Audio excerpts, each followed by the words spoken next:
Hi guys! Welcome to my channel. This is me, G. Tamad ako pero sa ride hindi. Ngayon ay isi-share ko sa inyo ang aking motovlogging setup including may camera. Ayan. So, ito yung camera na gagamitin natin sa mga susunod natin na vlog. Then, isi-share ko sa inyo yung ating setup kung paano ba ito natin gagamitin. And so, mamaya ay i-check natin kung paano ba ito gamitin. And ipapakita ko na rin yung kanyang resolution at yung quality niya kapag ito ay ginagamit na natin sa pag-vlog. So, tara guys!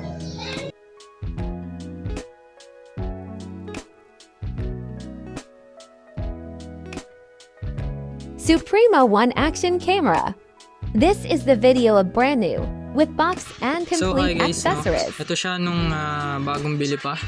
So, ito i-check natin. Yan guys, so ayan yung itsura niya, no?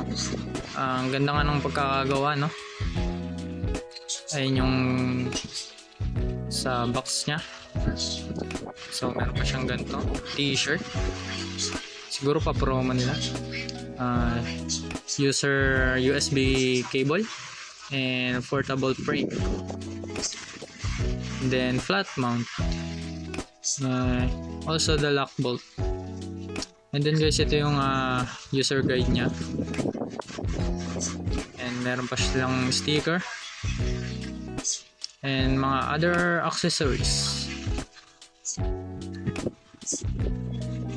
And so guys, and an extra battery. Ito ang kinaganda nito mga idol. May extra battery siya, no? So ayan guys, no? Ayan siya, no? So ngayon ay i-check na natin tong camera natin. Ayan siya guys. Meron siyang wrist remote. So pwede siyang makontrol dyan, ano? Itong pag magpi-play ka ng video at picture. Ayan siya guys. So ito ang ating camera, ang Suprema One Action Cam. Ayan siya guys, no? Tanggalin muna natin siya dito. So ayan yung itsura niya guys. Ayan. Nakalagay na siya sa waterproof case. And ayan yung screen niya. So kapag tatanggalin nyo to guys ay ihilahin nyo lang yan. Ayan. Hilahin nyo siya and then ayan, bubukas yan. Then alisin nyo siya sa screen. Ayan. So makukuha mo na yung camera. Ito siya yung guys, yung pinaka camera niya, no? And may wifi logo siya dito. And ito yung ilaw niya. Dito sa gilid ay yung charging ano niya, no? Dito siya charge. Dito rin yung lagayan ng kanyang memory card. Ayan ang kinaganda guys sa brand new. Meron na siyang micro SD up to 32 gig of storage. So ito yung shut button niya guys, and yung ilaw niya. Ito yung power button niya guys. And dito naman sa kabila ay ang kanyang battery. Ayan guys. Bukod pa yung kaninang battery extra. Then buksan natin siya. Long press nyo lang siya guys. Ayan. Ito yung remote niya sa guys. Ayan.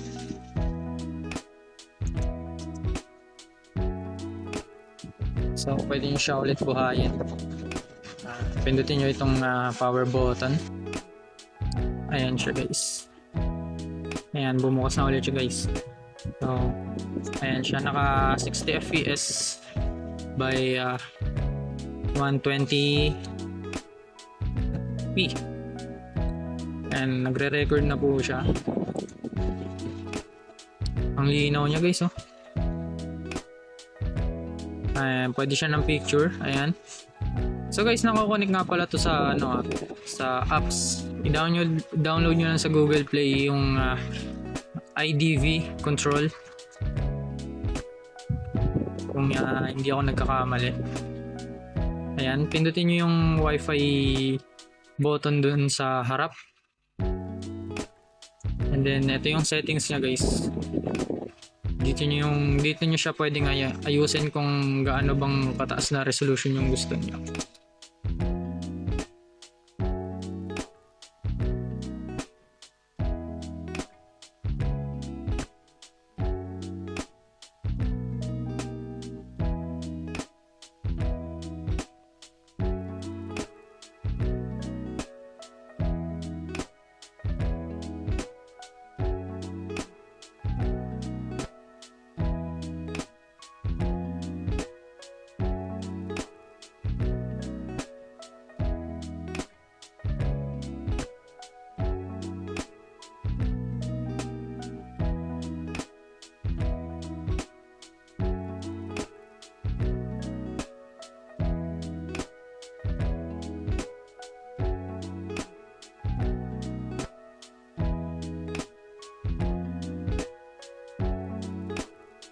Here's the motovlog setup.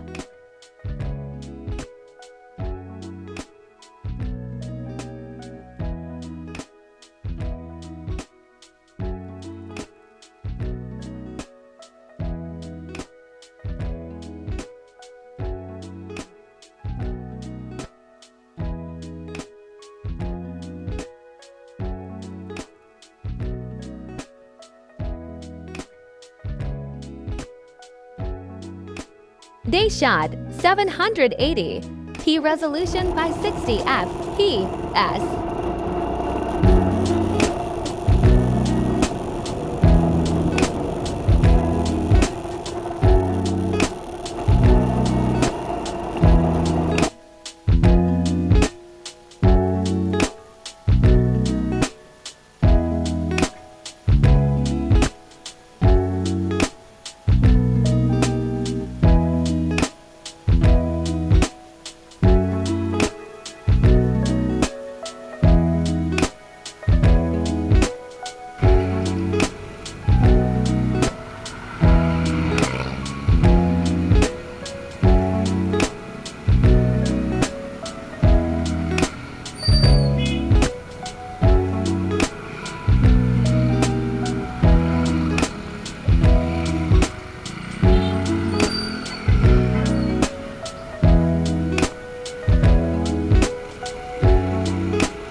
Night shot 780p resolution by 60 fps.